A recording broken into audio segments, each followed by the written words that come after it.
to ensure that they are protected against all forms of harassment and intimidation.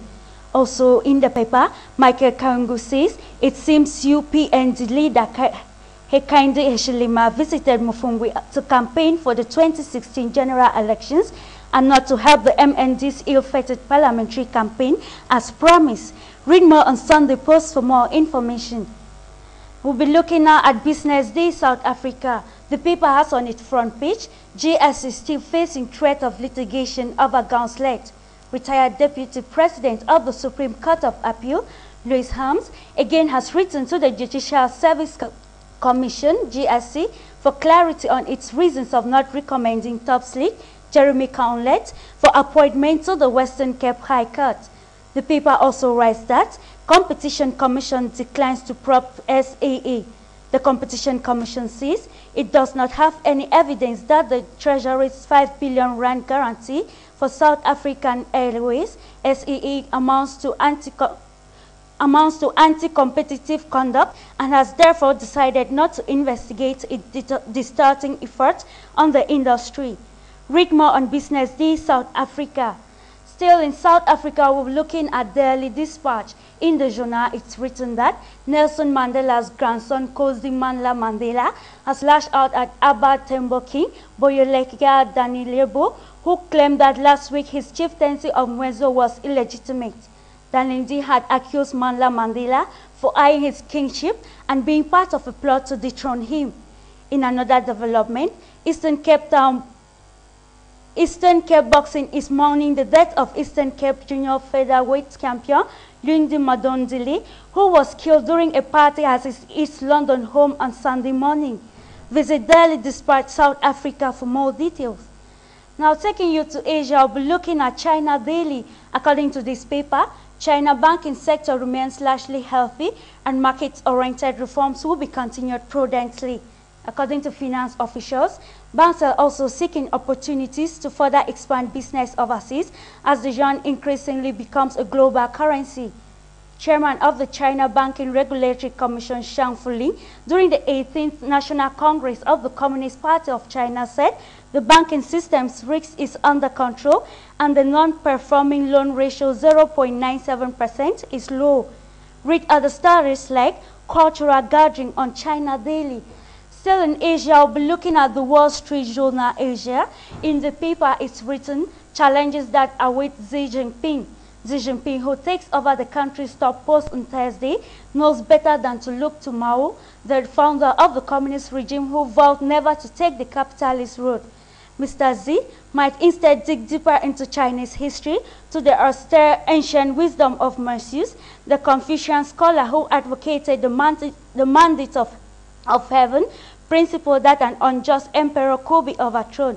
Still looking at the Wall Street Journal Asia, a complaint about potentially harassing emails sent by a woman romantically linked to Central Intelligence Agency Chief David Petraeus to a second woman sparked the security investigation that led Mr. Petraeus to suddenly resign on Friday. Visit the Wall Street Journal Asia for more information. Now looking at Gulf News, the paper has on its front page, Syrian opposition strikes unity deal. Syrian opposition leaders on Sunday reached a hard-won deal under intense international pressure to form a broad new coalition to prepare for the fall of President Bashar al-Assad. According to the paper, the new body will ensure a voice for religious and ethnic minorities and for the rebels fighting on the ground who have complaints of being overlooked by exiled dissident groups. Also in the paper, tens of thousands of Kuwaitis packed into a square opposite Parliament on Sunday in a peaceful opposition-led rally against new voting rules ahead of December 1st elections. Read more on Gulf News for better understanding. Now we're looking at International Herald Tribune, United Kingdom. The paper has on its lead, has as its lead story, Greek search for tax dodgers heats up.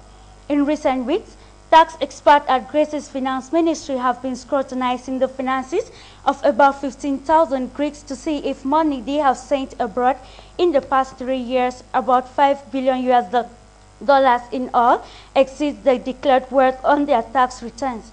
PM Anthony Samaras is intent on cracking down on wealthy tax evaders.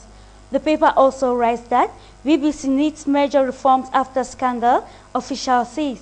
The chairman of the BBC on Sunday said the broadcasting organization was in a ghastly mess as a result of its coverage of a decade-old pedophile scandals and it needs shake-up. If you want to have more on these stories, you can read on the International Herald Tribune. Now we end with this paper, the Wall Street Journal Europe. According to the journal, Xstrata PLC's effort to seal a merger with Glencore International PLC has run into several unexpected obstacles since it was unveiled 9 months ago. Shareholders next week will hold the merger using Shareholders next week will vote on the merger using untested ballot system devised to sidestep investor opposition to retention payments that Xstrata has proposed. In another development, the British Broadcasting Corporation was plunged into disarray over the weekend as its top executive resigned over the mishandling of 2 sex abuse stories, and the chairman of its supervisory board called for a true, structural, radical overhaul of the broadcaster. Visit the Wall Street Journal Europe for more details on these stories. Now, that was the package we had for you, but do stay on AFRIQUE Media and follow most of our programs.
Après 300 années de commerce triangulaire, aujourd'hui plus que jamais, l'Afrique s'ouvre au monde. Afrique Média, le bonheur de l'Afrique.